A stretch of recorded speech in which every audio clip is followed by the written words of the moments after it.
Hi everyone, Kevin here. Today I'm going to do a quick video on how to replace the trunk release button under your car. Ever since I had my car, my trunk release button seemed to never work. Here it's a common problem, so I'm going to go about today and I'm going to replace it and show you guys how it's done. So let's get to it. If anybody wants it, this is for the trunk release button. There it is there. So you can use that to reference AC Delco parts and order up the trunk release button if you want. It's just a little part. I think I actually got this one off Amazon. But anyways, that's the part number there if you need it. All you're going to need is, you're going to need a Torx screwdriver.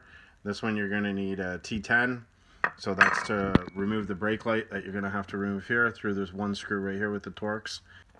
So you're going to take the screw out right here to take the light out with a Torx 10. So you just undo the screw right here, just unscrew this, and then we take the light out. And then you're going to pull that out, and you're going to take this off. Oops. And then you try not to scratch your car when you're doing it. So you can do one or two things. I just stuck a rag on it, or you can take the light off and put the light away separately. Okay, so and then what you're going to do is you're going to reach inside here and you're going to go all the way across to where you're going to find the trunk release button.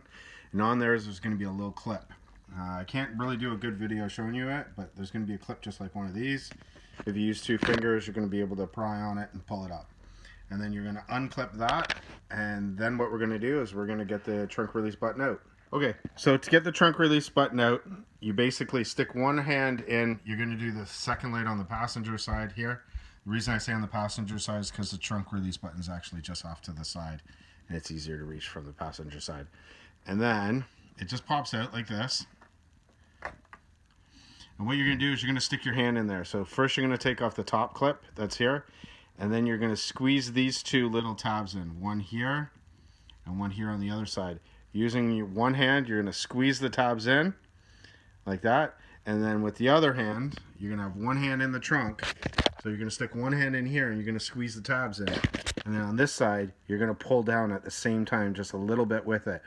And pushing with the other hand, and that'll pop it out. That'll pop these little tabs out. So it comes directly out this way. So it's pretty simple. And then the next step is you're just going to take the new one. You're going to grab the new one, right? There's the new versus old. Then you're going to take it, and the tab, this tab facing out, and then you're going to put it back in the hole. And you're just going to line it up, and you're just going to push it in. And that's it. And now it's in place. Then you're going to reach back in, and you're going to hook the wire back up. You're going to need two hands for this again as well. Okay, so you're going to want to push up on this while you're pushing down with the other pin, because mine didn't seem to want to seat tube properly, so I just used two hands to push up. All right, push up with two fingers this way, and push down with my other hand on the other side. Okay, so let's give it a quick try and see if it works.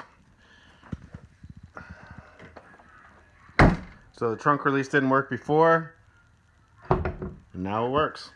So there you go. So it takes about literally 1.5 minutes to 2 minutes to replace the trunk release button. Then all you're going to do is put the light back in, stick the screw back in, and you're all done. Okay, I hope this helps you out, and take care.